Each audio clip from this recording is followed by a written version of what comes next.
은혜는 반복된다. 은혜는 반복된다라는 제목으로 말씀 나누고자 하는데요. 70년. 70년은 짧은 시간이 결코 아니죠. 갓 태어난 아기가 백발의 노인이 될 수 있는 시간입니다. 그리고 오래전 약속이 잊혀지고 과거의 일들이 그저 전설이 되어버리기에 충분한 시간이 바로 70년입니다. 이스라엘이 패망하여 바벨론의 포로가 된 지 70년이 되었습니다. 이방 나라의 문화와 그들의 종교에 동화되어서 살아가기에 사실은 충분한 시간입니다. 포로로 끌려간 사람들 중에 어떤 이들은 고향 땅 예루살렘을 한 번도 밟아보지 못한 사람들도 있었을 거고요. 그리고 또 그 앞선 세대들도 그 고향 땅을 내가 다시 밟을 수 있겠다라는 그러한 생각조차 아마 하지 못했을 겁니다. 그 시간이 바로 70년이죠. 그런데 그 70년 때에 되던 해에 하나님께서 움직이십니다. 그런데 정확하게는 하나님은 항상 일하고 계셨는데 그 일을 겉으로 이제 드러내어 보이실 때가 되었을 뿐입니다. 이는 단지 이런 배경들이 그 오래전에 이스라엘에게만 해당되는 이야기만은 아닐 거라는 생각이 들었습니다. 무슨 말이냐면 오늘 우리에게도 포로된 이 70년이 있지 않을까라는 생각이 오늘 본문을 묵상하면서 들었습니다.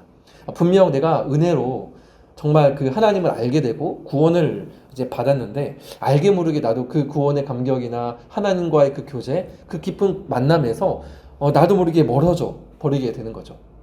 여러 가지 이유가 있을 겁니다. 삶이 분주하고 바쁘고 그러다 보니까 지치기도 하고 또 때로는 어떤 반복되는 그러한 죄악의 문제들, 내 안에 잘 해결되지 않는 문제들 때문에 낙심하기도 합니다.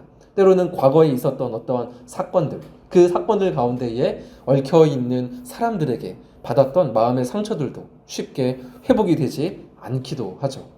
이런 우리에게 하나님께서 에스라를 통해서 이 오늘 본문을 통해서 말씀을 하십니다. 이게 에스라에 담긴 하나님의 마음이기도 한데요. 그것이 무엇이냐면 오늘 제목처럼 나의 은혜는 반복된다라는 것입니다. 나의 은혜는 반복된다. 이것이 에스라서에 담긴 하나님의 마음입니다. 그래서 우리가 에스라서를 읽을 때에 어떤 마음으로 읽어야 하냐면 하나님은 반복해서 우리에게 은혜를 베풀어 주시고 회복해 하신다라는 그 하나님에 대한 소망을 가지고 그 회복의 은혜가 그 오래전에 이스라엘뿐만이 아니라 나의 삶에도 이루어지기를 원하는 소망을 가지고 기도하는 마음으로 말씀을 읽는 것이 우리가 에스라서를 대하는 마음의 자세라고 볼 수가 있을 것 같아요. 자, 그러면 이제 본문으로 들어가기 전에 좀 에스라서의 전체의 구조를 짤막하게 좀 말씀을 드리면 좋을 것 같은데 그 포로 귀환에 대해서 많이 설교 때 들어보고 했지만 볼 때마다 들을 때마다 헷갈리시지 않습니까? 누가 인도에 가고 누가 이거 헷갈립니다. 사실 저도 자료 다시 찾아봐야 그랬지 이렇게 기억나지 누가 물어보면은 바로 대답을 못합니다. 이거 간단하지만 이게 참 잘 외워지지가 않아요. 간단하게 말씀을 드리면 이스라엘이 이제 바벨론 포로로 끌려가서 다시 예루살렘으로 돌아가는 데는 3번의 귀환이 있습니다. 1차, 2차, 3차가 있는데 저희 이제 PPT에 나와 있는 것처럼 자, 1차 귀환은 성전 재건을 목표로 이제 해가지고 에스라 1장부터 6장까지의 내용입니다. 그래서 이때는 이제 바벨론이 패망하고 바사, 이 페르시아 제국의 왕으로 등극한 고레스 왕의 시절인데 요때 고레스 왕이 이제 허락을 해서 스룹바벨이라는 사람의 인도 아래 약 4만 명의 유대인들이 예루살렘으로 귀환을 하게 됩니다. 요게 이제 1차 첫 번째 포로 귀환이에요. 그리고 자, 2차는 이제 가서 성전을 막 이제 세우게 되면 그 다음에 필요한 게 율법 하나님 말씀이 또 개혁이 되어야 되잖아요. 그래서 이때는 바로 학사 에스라, 오늘 본문 우리가 이 에스라서잖아요. 에스라가 중심이 돼서 이 율법 개혁을 목적으로 해서 2차 귀환이 아닥사스다 왕 때 이루어지게 됩니다. 그래서 사실은 에스라서이긴 하지만 오늘 우리가 읽은 이 1장에는 에스라라는 인물이 나오지 않아요. 7장부터 에스라가 등장을 합니다. 왜냐면 1장부터 6장까지는 그 과거의 일들이고 7장부터 이제 에스라가 등장을 하는 여기가 이제 2차 귀환이고 3차 귀환은 에스라랑 항상 쌍둥이처럼 묶어서 다니는 성경이 있죠. 무엇입니까? 성벽을 다시 재건했던, 보수했던 느헤미야. 그래서 에스라, 느헤미야를 같은 사람이 저술을 했다라고 이제 보기도 하고 이제 하는데, 어쨌든 이 3차 귀환은 이제 느헤미야에게 이제 해당이 됩니다. 그래서 느헤미야의 주도 아래 이제 성벽을 보수할 사람들이 가서 성벽을 보수하는 이제 이런 요 내용. 요게 이제 3차 귀환입니다. 이렇게 1차, 2차, 3차로 우리가 볼 수가 있고요. 오늘 본문은 1차의 첫 시작에 해당되는 본문입니다. 자, 그럼 본문을 한번 본격적으로 한번 좀 살펴보기를 원하는데요. 1절 말씀을 같이 한 번만 좀 천천히 읽어보면 좋겠습니다. 같이 한번 읽겠습니다. 바사왕 고레스 원년에 여호와께서 바사왕 고레스의 마음을 감동시키심에 그가 온 나라에 공포도 하고 이르되, 바사 페르시아 왕 고레스가 온 나라에 공포도 하고 조소도 내립니다. 내용인즉, 자, 유대인들은 이제 고향 땅으로 돌아가서 성전을 건축해라, 귀환을 명령을 한 거죠. 여러분, 그 명령을 들은 그 조서를 막 방방 곳곳에 붙은 그 조서를 본 유대인들의 반응은 어땠을까요? 아마 공포는 아니겠고 충격과 놀라운 그 자체였을 겁니다.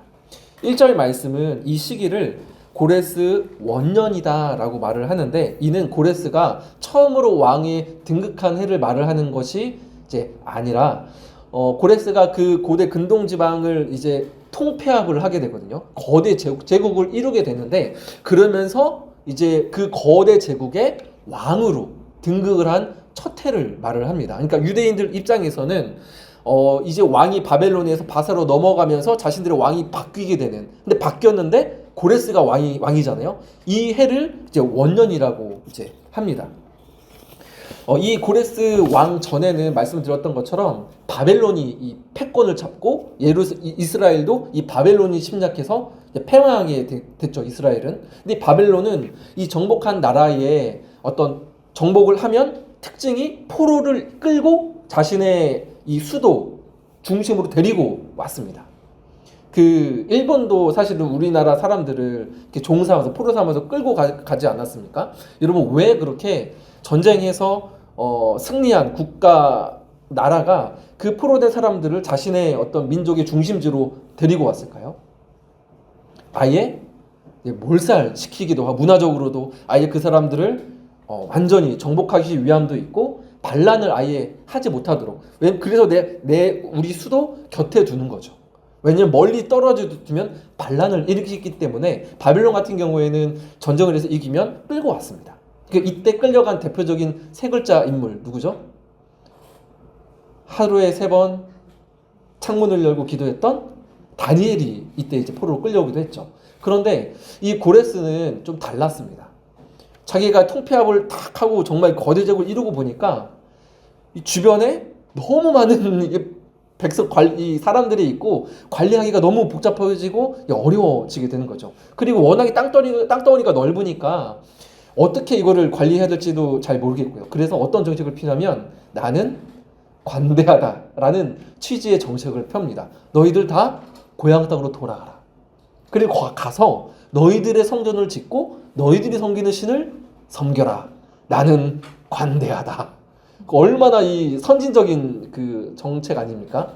그렇게 해서 이 이스라엘이 고향 땅으로 돌아가게 된 거죠. 근데 이는 성경에만 기록된 말이 아니라 실제적인 역사적인 사건이죠. 그래서 지금도 이 고레스 왕의 무덤이 실제로 남아 있고, 정확하게는 이 고레스 이 오늘 본문 1장에 나와 있는 조선은 아니지만 거기에 이제 유대인들을 향해서 유대인들은 돌아가라는 말은 없지만, 실제로 포로로 끌려왔던 사람들에게 귀환을 명령하는 조서가 지금도 남아 있습니다.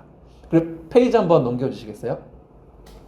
저게 이제 고레스 왕의 실제 조서입니다. 사이러스 실린더라고. 저걸 이제 해석을 해보면, 포로로 끌려왔던 민족들은 너희들의 고향으로 다시 돌아가라라는 내용이 저 조서에 이제 기록이 되어 있습니다. 지금 실물은 영국에 있는 박물관에 전시가 되어 있고, 어떤 자유나 어떤 그런 것들을 또 보장하는 그런 내용들이 담겨 있기 때문에 지금도 UN 본부에 모조품이 전시가 되어 있다고 합니다. 그러니까 실제적인 역사적인 사건이었죠. 그런데 이렇게 이루어진 이 역사적인 사실 아래에는 하나님의 섭리가 계속 흐르고 있었던 거죠. 그래서 1절의 주어는 이스라엘을 해방시킨 명령을 내린 고레스가 아니라 하나님이십니다. 1절에 중심이 되는 내용이 세 가지가 있는데 첫 번째는 여호와께서입니다. 주어는 누굽니까? 여호와께서. 하나님께서가 첫 번째고, 자, 두 번째는 말씀을 어떻게 하시려고입니까? 이루게 하시려고. 여호와께서 두 번째 말씀을 이루게 하시려고. 세 번째는 무엇일까요? 고레스의 마음을 감동시키십니다. 여호와께서 말씀하신 말씀을 성취하시려고 고레스의 마음을 감동시키십니다. 겉으로 보기에는 그저 한 왕의 정치적인 효율을 위한 조치였지만 하나님 이를 선용하셔서 오래전 선지자의 예언을 정확하게 성취하십니다. 이 예언들이 이사야에 있고 예레미야에도 있는데 예레미야 29장 10절을 한번 볼까요? 제가 한번 읽어보도록 할게요. 네, 한번 넘겨주세요. 네, 제가 일단 29장 10절을 읽어드릴게요. 여호와께서 이와 같이 말씀하시니라. 바벨론에서 70년이 차면 내가 너희를 돌보고 나의 선한 말을 너희에게 성취하여 너희를 이곳으로 돌아오게 하리라. 훨씬 전에 살았던 예레미야의 입술을 통해서 하나님이 이미 약속을 하신 거죠. 근데 그것이 실제로 이루어진 겁니다. 역사 가운데에 이루어진 겁니다. 무엇입니까? 여기서 우리가 하나 알 수 있는 것은 하나님의 주권입니다. 하나님의 주권.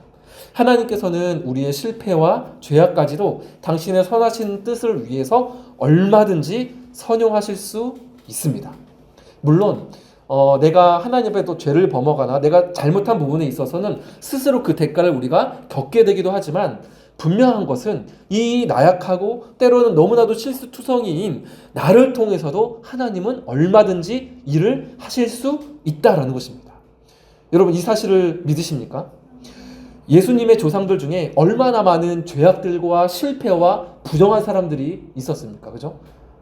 굉장히 많은 실패와 죄악들이 있었지만 그런 혈통을 통해서 하나님의 아들인 예수님은 이 땅에 태어나셨습니다. 선하신 하나님의 주권이 우리 성도의 위로이자 힘이 됩니다. 여러분 하나님께서 심판을 하실 때에 너 한번 당해봐라 라는 목적의 심판은 없습니다. 항상 돌이키기 위한 심판이고 과정인 거죠. 여기서 우리는 하나님이 일하시는 방법도 알 수가 있습니다. 1절에서 또 알 수가 있는데 하나님은 일을 하실 때에 강압적으로나 급작스럽게 일을 하시지 않으시고 먼저 말씀을 주십니다. 먼저 말씀을 주시고 그리고 그 말씀을 붙잡고 이루어지기를 간구하는 자들의 그 심령 가운데에 성령께서 역사하여 주셔서 당신의 일을 이루십니다. 감동시켜서 그 일을 이루신다는 거죠. 하나님은 여러분 인격적이십니다. 여러분 이 사실 한 가지만 알아도 신앙이 팍팍하지 않고 부드러워질 수 있다라고 저는 생각을 합니다. 하나님은 강압적이지 않으시고 인격적인 하나님이십니다. 말씀을 하시잖아요. 우리가 들을 수 있는, 이해할 수 있는 언어로 말씀하시는 신이 하나님이십니다. 그래서 빌립보서 2장 13절에 보면 우리가 잘 아는 말씀이 있죠. 같이 한번 읽어보겠습니다. 너희 안에서 행하시는 이는 하나님이시니 자기의 기쁘신 뜻을 위하여 너희에게 소원을 두고 행하게 하시나니. 소원을 두시는 이는 누굽니까? 하나님이십니다. 하나님께서 우리 안에 말씀을 통하여 어떤 상황이나 사람들이나 그런 입술을 통하여 소원을 두게 하시고 그래서 기쁨으로 그 일을 행하시게 한다라는 것이죠. 그렇게 행하시는 이는 우리의 의지나 뜻이 아니라 그 시작이 누굽니까? 하나님이시라는 인 겁니다. 1절 말씀도 이 포로기한의 시작도 누굽니까? 하나님이시라는 거죠. 유대인들에게 이것은 복음이었습니다. 우리가 아니라 하나님께서 그 일을 시작하셨기 때문에 그렇죠. 여러분 감동이라는 말이 나오는데 한 사람의 마음을 감동시키는 것, 이 한 사람의 마음을 움직이는 게 얼마나 어렵습니까? 내 자식 마음 돌이키기도 어렵고 내 배우자도 그렇고 심지어는 내 자신조차도 내 마음조차도 다스리고 내 마음도 내 마음으로 잘 안 되는 것이 현실인 것 같습니다. 그러나 하나님은 마음을 감동케 하실 수 있는 분이십니다. 특별히 감동케 한다라는 말은요 흔들어 깨우다라는 의미에 가까워요. 잠들어 있는데 무뎌진 마음은 흔들어 깨우는 것이 이 감동시킨다라는 이 말이 갖고 있는 본래 뜻이라고 볼 수가 있습니다. 하나님은 우리를 흔들어 깨우시는 하나님이십니다. 눈을 밝히셔서 실체를 보게 하시고 무뎌져 있고 잠들어 있는 우리의 마음에 생기를 얻도록 깨우십니다. 자, 그러면 1절에 하나님께서 말씀을 성취하시려고 고레스를 감동시키셨다라고 했는데 구체적으로 왜 고레스를 감동시키셨을까요? 왜 고레스의 마음을 일깨우셔서 그 뭔가 이치를 보게 하신 걸까요? 이유가 2절과 3절에 나와 있는데요. 그 목적이 2절과 3절에 있습니다. 여러분 눈으로 한번 보시겠습니까? 제가 한번 그냥 빠르게 읽어드릴게요.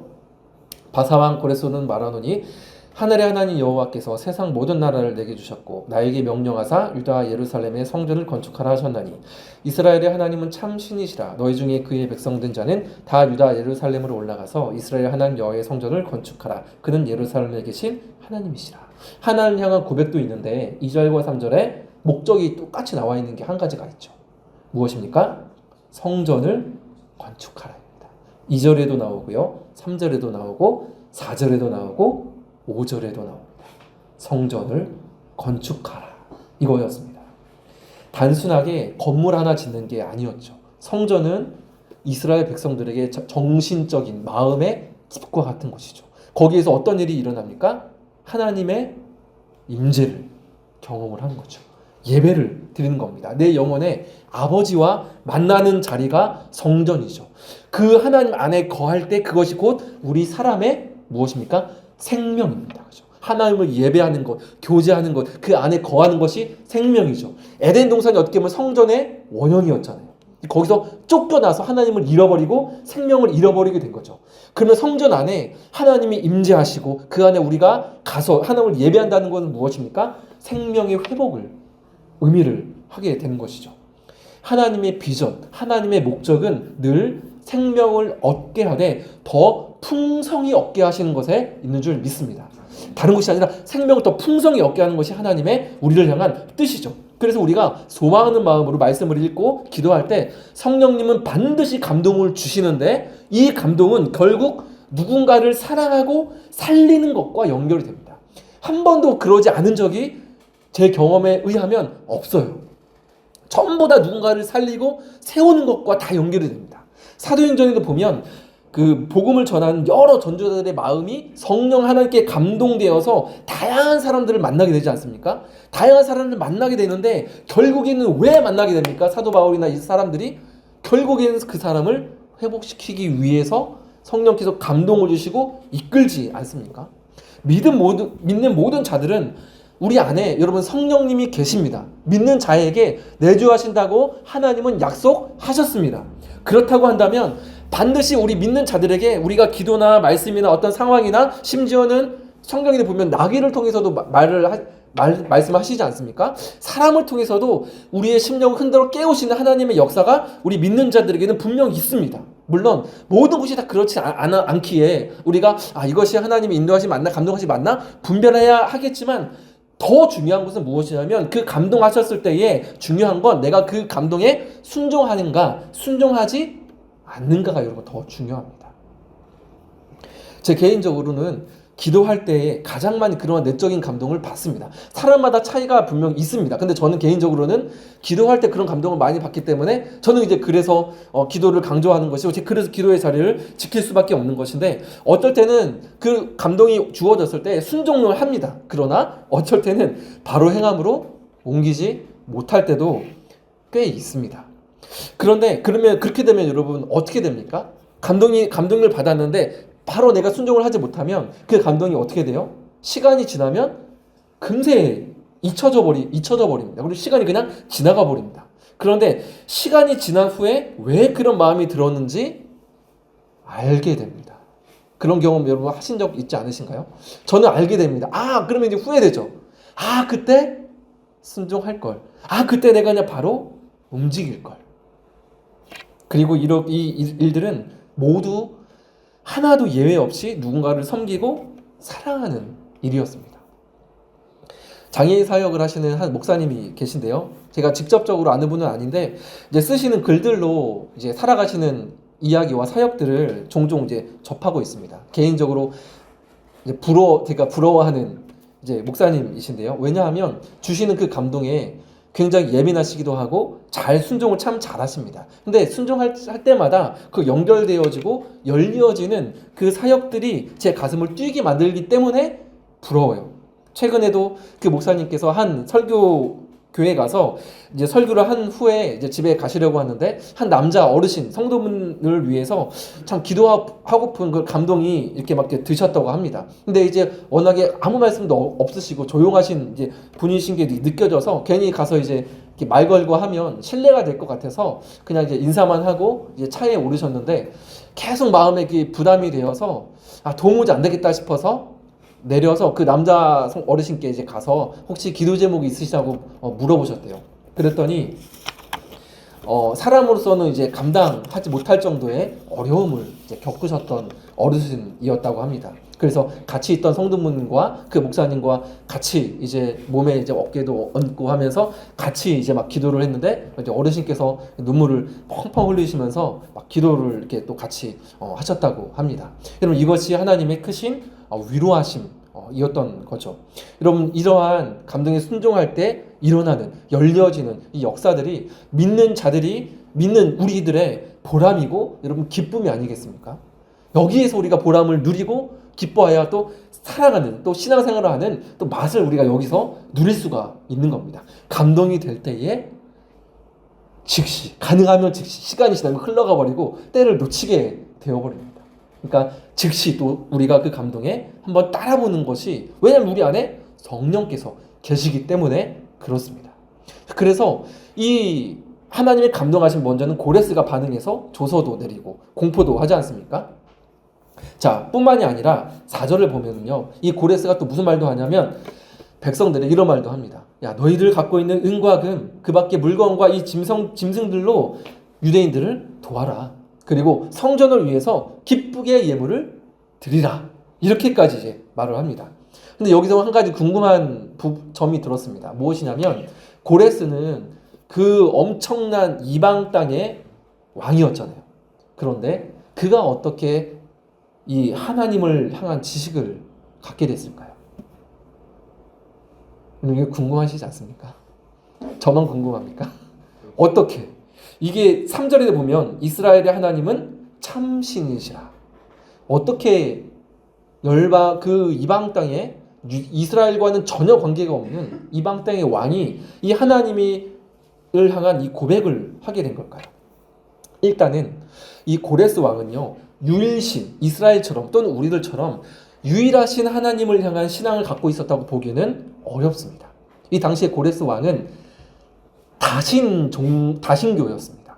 그러니까 너의 신도 옳다, 우리의 신도 옳다. 그러니까 모든 민족에게 이스라엘을 넘어서 모든 민족에게 각자의 고향으로 돌아가서 각자의 신전을 짓고 각자의 신을 섬기라고 말을 했던 거죠. 그러니까 유일신을 고백했던 그러한 신앙을 갖고 있었던 것은 아닙니다. 그럼에도 불구하고 하나님은 이 고레스 왕을 선용하셨는데 여호와 하나님에 대한 지식은요, 아까 잠깐 한 번 말을 했던 다니엘과 같은 이 포로로 끌려간 유대인들을 통해서 하나님을 향한 지식을 알게 됐을 확률이 매우 높습니다. 이 근거들이 몇 군데가 이제 있는데 다니엘서 6장 28절 한번 보여주시겠어요? 한번 같이 읽겠습니다. 이 다니엘이 다리오 왕의 시대와 바사 사람 고레스 왕의 시대에 형통하였더라. 형통은 무엇입니까? 쉽게 말하면 오늘날 말하면 잘 나갔다는 거죠. 잘 나갔는데 그때가 언제입니까? 바사 사람 고레스 왕의 시대에 형통하였더라. 그 읽지는 않겠지만 다니엘서 10장 1절에 보면 어떤 이제 꿈이나 환상 같은 것들이 나타나는데 다니엘이 그 일을 분명히 알았고 그 환상을 깨달으니라 라고 합니다. 근데 이때에 그런 환상을 깨닫고 이치에 밝은 유대인 정치인 궁중 사람이 있는데 고레스 왕이 그 다니엘을 몰랐겠습니까? 몰랐을 리가 없겠죠. 여러 가지 다니엘이 지나왔던 궁중에서 벌여졌던 그런 행적들을 고레스 왕은 알고 있었을 겁니다. 그러면서 이 하나님에 대한 지식도 직간접적으로 경험을 했을 겁니다. 그래서 2절 중간에 이 고레스 왕의 한 고백이 있는데 무엇이냐면 여호와께서 세상 모든 나라를 내게 주셨고 라고 말을 하는 이 부분은 단순히 유대인들의 호감을 사기 위한 말이 아니라 이 고레스 왕의 진실된 고백이었을 겁니다. 이것이야말로 모든 것이 합력하여 선을 이루시는 하나님의 섭리가 아니겠습니까? 그렇죠? 이방 왕을 통해서도 얼마나 사실은 교만하고 마음이 높겠습니까? 그렇죠? 한마디에 사람이 그냥 죽어나갈 수 있는 거의 신의 대리자와 같은 그 당시에 막강 권력을 갖고 있는 그 왕이 세상 모든 나라를 내게 주셨다라는 이 고백을 할 정도면 그것은 하나님에 대해서 정말 하나님만이라는 유일신의 고백은 아니지만 정말 여호와라는 신이 찐이구나. 정말 나를 이까지 인도하신 것이 은혜였구나. 도우심이었구나를 고백하게 될 수밖에 없었던 거죠. 결국에는 이러한 과정들을 통해서 이 고레스도 하나님을 향한 이 고백을 할 수 있게 된 겁니다. 그래서 그 감동하심이 고레스 왕 한 사람이 감동을 받자 그 감동이 이어져서 첫 번째로는 유대인들의 마음을 감동케 합니다. 5절 말씀을 같이 한번 읽어보겠습니다. 5절입니다. 시작. 이에 유다와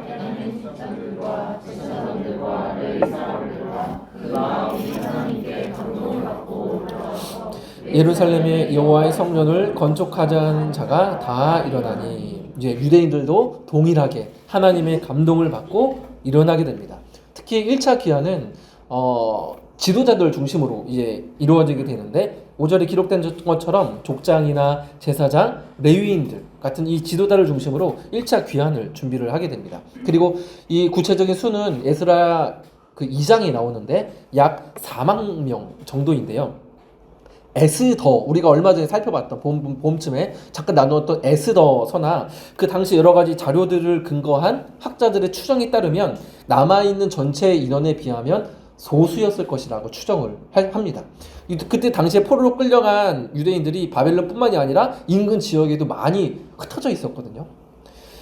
때문에 4만 명 하면 사실 적은 숫자는 아니지만 전체 유대인, 흩어져 있는 유대인들로 따지면 사실은 많은 인원은 아니었을 겁니다. 그리고 바벨론에서 예루살렘까지는 약 1,500km입니다. 1,500km. 이거 엄청난 거리 아닙니까? 근데 그 거리를 이동을 해야 됩니다. 짐승이 있어서 짐승을 탈 수도 있겠지만 많은 사람들은 걸어서 이동을 해야 될 수도 있겠죠. 짧은 시간 동안이 아닐 겁니다. 얼마나 오랜 시간이 이 1,500km를 걸려서 가야 되겠습니까? 오랜 시간 정들었던 지역들, 사람들, 익숙한 이것을 떠나는 결정은 결코 쉽지 않았습니다. 그러나 감동케 하시는 하나님의 손길에 이들은 기꺼이 순종으로 반응했습니다. 그들의 삶을 하나님의 손에 내어 맡긴 거죠. 얼마나 그 감동이 컸고 소망이 있고 설렘이 있었으면 자신의 모든 터전을 내려놓고 힘들게 읽었던 터전을 내려놓고 고향 땅으로 가겠습니까? 그들의 그 설렘과 감동이 또 전염이 되는데 사면 사람들, 그러니까 지역에 있는 유대인들 뿐만이 아니라 그냥 바벨론 사람들이나 다른 민족 사람들에게도 그 감동이 전이가 됩니다. 그래서 6절 말씀을 한번 보여주시겠어요? 자, 요것도 같이 한번 읽어볼게요. 시작. 그 사면 사람들이 은그릇과 금과 물품들과 짐승과 보물로 돕고 그 외에도 예물을 기쁘게 드렸더라. 쓸 것을 돕는데 그 예물을 드릴 때 어떻게 드립니까? 기쁘게 드렸다고 합니다. 내가 섬기는 신도 아닌데 그 감동이 전염되어서 기쁨으로 드렸다라고 고백을 합니다. 하나님의 감동하심과 비전이 하나님을 잘 알지 못하는 이들에게도 전염이 된 것을 볼 수가 있습니다. 하나님의 나라는 여러분 여기 잠깐 생각해 보면 이렇게 넓고 광대합니다. 감동된 자는 피부색과 상관없이 출신과 상관없이 누구든지 동참할 수 있고 동참하는 누구를 통해서도 이루어질 수 있는 것이 또한 하나님의 나라입니다. 누구든지 참여할 수 있는 그 나라가 하나님의 나라인 거죠. 남자나 여자나 출신 성분이나 나이가 많거나 적거나 그것을 뛰어넘어서 그 누구든 마음에 감동된 사람은 누구든 하나님께서 붙드셔서 하나님의 나라를 이루어 가십니다. 그것이 바로 하나님의 나라인 거죠. 자, 이어지는 7절에서 11절을 자세히 살펴보지 않겠지만 쉽게 말하면 고레스 왕이 그 성전에 자기 신전에 이 그릇이 있었습니다. 이 그릇은 예루살렘 성전에서 탈취해온, 예전에 바벨론 시대 때에 탈취해온 그 그릇들이 많이 있었는데 이것을 다 내어주는 거죠. 그것은 무엇입니까? 너희들의 예배, 이 성전을 위해서 쓰라. 즉 여기에도 하나님께서 그 이스라엘 백성들과 성전에서 만나기를 원하시는 그 확고한 마음이 또 기록되어 있음을 볼 수가 있죠. 오늘 말씀을 이제 좀 정리를 하면서 적용과 좀 결론을 좀 내리고자 하는데요. 먼저 첫 번째 적용이 있다고 한다면 깨우실 때 깨우침으로 반응하라입니다. 하나님께서 우리를 흔들어 깨우실 때에 긴가 아닌가 일단은 순종해보는 거죠. 이게 그냥 뭐 아닐 수도 있겠지만 어쨌든 하나님은 사랑을 위해서 누군가 섬기기 위해서 주시는 감동이 전부 다 그것을 결국이 된다면 손해 되겠습니까? 그러니까 일단은 하나님께서 뭔가 내가 기도 가운데 말씀 가운데 나의 마음을 감동시키시는구나 깨우치시는구나 할 때에 우리는 깨우침으로 반응을 하자라는 것입니다. 여러분 최근에 여러분의 마음을 가장 감동케 하며 깨닫게 했던 대상은 누굽니까? 감탄했던 핸드폰 안에 있는 김우빈입니까? 네, 그런 연예인을 보면 이게 눈이 초롱초롱해지더라고요. 누구를 보면은요. 언제 여러분 마음이 흔들리시고 감동하셨습니까? 하나님은 우리의 심령을 감동케 하시며 깨닫게 하시는 하나님이십니다. 하나님 감동된 자들을 통해 사람을 살리시고 세우시며 그 나라를 이루십니다. 저는 그저 복음을 지키는 사람으로 이 자리에 있고 싶지 않고 복음이 온 땅에 많은 사람들에게 편만하게 퍼지기를 소망하며 행하는 사람으로 사역하고 싶습니다. 성령님께서 우리를 감동케 하실 때 여러분 반응합시다. 말씀을 읽을 때 또 기도할 때 부딪혀오는 내 삶의 모습들 주시는 지혜와 방법들이 있다고 한다면 순종으로 반응해 봅시다. 우리를 깨우실 때 깨우침으로 반응합시다. 두 번째 적용이자 결론인데요. 은혜는 반복된다입니다. 서두에 말씀드렸죠. 여러분 은혜는 반복됩니다. 재미있는 프로그램 재방송하면 얼마나 좋습니까? 옛날에 만화 피구왕 통키 재방송하면 그게 너무 좋았습니다. 그런데 은혜가 반복되면 그것이 얼마나 또 여러분 좋겠습니까? 오늘 본문의 이스라엘 백성들의 귀환을 시작하는 과정들이 데자부처럼 과거 이스라엘의 어떤 사건과 닮았습니다. 여러분 어떤 사건과 닮았는지 혹시 유추하실 수 있겠습니까? 어렵지 않습니다. 포로가 되었는데 떠나게 됐죠. 고향 땅으로 떠나게 되고 정답이 나왔습니다. 무엇입니까? 출애굽입니다. 출애굽과 굉장히 많이 닮았습니다.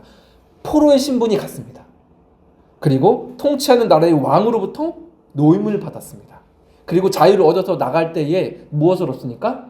은금, 보화와 짐승과 폐물들을 얻습니다. 실제로 출애굽할 때에 어떻습니까? 은금, 보화를 백성들이 얻어서 나가게 됩니다. 출애굽기 3장 22절입니다. 여인들은 모두 그 이웃 사람과 및 자기 집에 거류하는 여인에게 은폐물과 금폐물과 의복을 구하여 너희의 자녀를 꾸미라. 너희는 애굽 사람들의 물품을 취하리라. 엄청나게 오래전에 있었던 사건인데 정말 데칼코마니처럼 똑같이 반복되고 그것을 하나님께서 예언도 하셨습니다. 실제로 너희들이 다시 돌아갈 때에 그런 은금 부활을 얻게 할 거다 예언을 하셨습니다. 그리고 똑같은 게 또 하나 있습니다. 출애굽의 목적입니다. 출애굽의 목적이 무엇이었습니까? 하나님을 섬기리라. 예배였습니다. 출애굽기 3장 12절입니다. 하나님이 이르시되 내가 반드시 너와 함께 있으리라. 네가 그 백성을 애굽에서 인도하여 낸 후에 너희가 이 산에서 하나님을 무엇하리니? 섬기리니. 예배인 거죠. 이것이 내가 너를 보낸 증거니라. 하나님께서는 의도적으로 과거 출애굽의 사건이 재현되고 있음을 이스라엘 백성들에게 보여주신 거죠. 맞죠? 데자뷰죠. 데칼코마 똑같죠. 왜입니까? 하나님의 은혜가 멈추지 않고 여전히 지속되고 있고 여전히 반복되고 있음을 보여주시기 위함입니다. 이걸 제가 상상해 보니까 귀향길에 오른 아들이 이렇게 말을 했을지도 모릅니다. 아빠, 할아버지가 해주셨던 그 출애굽 이야기가 정말이었나 봐. 똑같은 일이 벌어지고 있네? 이것 봐. 옆집 제임스 어떤 옆집 아저씨가 준 금이 여기 있어. 아빠 이거 봐. 확신이 생기지 않았겠습니까? 그들이 스스로 확신이 생긴 것, 믿음을 가진 겁니까? 아니죠. 하나님께서 하신 말씀이 그대로 이루어지게 하시니 그들에게 그 하나님을 다시 한번 믿게 되는 믿음과 소망이 그들에게 생겼던 거죠. 당시 유대인 중에 이런 생각도 들었습니다. 떠났지만 남아있는 사람들이 훨씬 더 많았을 거라 말씀을 드렸죠. 근데 이 사람들은 믿음이 없어서 안 떠난 걸까요? 나이가 많은 사람들이 없었겠습니까? 70, 80, 90대. 만약에 1500km를 우리 성도분들 중에 걸어 하나님을 예배합시다. 그럼 걸어갈 분 계십니까? 저도 안 갈 것 같은데요. 계십니까? 아니면 이제 아이가 각 태어났어요. 이 아이를 메고 1500km를 갈 만한 어머니가 있을까요? 이런저런 이유로 떠나지 못하는 형편의 사람들도 있었을 겁니다. 그럼 이 사람들에게는 하나님의 은혜가 반복되지 않았겠습니까? 이 사람들은 어떻게 됐을까요? 일단은 2차 귀환이 남아있잖아요. 3차 귀환도 남아있잖아요. 그리고 이 바사왕 고레스 다음 왕이 여러분들 들어보셨을 에스더의 배경이 되는 아하수에로 왕입니다. 그때 하만이 모든 유대인들을 죽이려고 멸망시키려고 할 때 하나님은 에스더를 왕으로 세우셔서 당신의 백성을 구원하셨습니다. 무엇입니까? 은혜는 반복된다. 멈추지 않는다라는 것입니다. 귀환한 사람들에게도 남아있는 사람들에게도 하나님의 은혜는 반복됩니다. 예수 그리스도의 은혜 안에서 우리에게 주어지는 은혜도 날마다 반복될 수 있습니다. 나는 예수 그리스도 안에 죽고 다시 살아나는, 다시 부활하는 은혜가 그리스도를 품은 우리가 누릴 수 있는 은혜입니다. 때로는 70년이라는 세월처럼 그 회복을 향한 시간이 꽤나 오래 걸리고 그 안에서 인내하며 눈물을 흘려야 할 때도 분명히 있을 겁니다. 오랜 시간 기도하셨지만 잘 응답되지 않는 기도의 제목들, 여러 가지 관계나 건강의 회복이 유언해 보이거나 그래서 냉랭해진 신앙으로 하루하루 버티고 계실지도 모르겠습니다. 그러나 오늘 본문에서 우리가 함께 살펴본 것처럼 그 기다림의 시간은 하나님의 말씀이 가을 들녘의 벼처럼 익어가는 시간일 수도 있습니다. 그리고 그 기다림의 시간은 하나님의 일하시는 시간이요. 그 시간을 통하여서 우리의 삶의 예배가 하나님 앞에 기뻐 찬양하는 그 예배가 회복되기를 위한 그러한 시간입니다. 그 시간은 우리가 때로는 기도로, 때로는 옆에 두신 동역자와 함께 버티는 것도 사실은 필요합니다. 중요한 것은 하나님의 은혜는 반드시 회복이 됩니다. 오늘 말씀 생각하시면서 우리 찬양과 기도의 자리로 나아가도록 하겠습니다.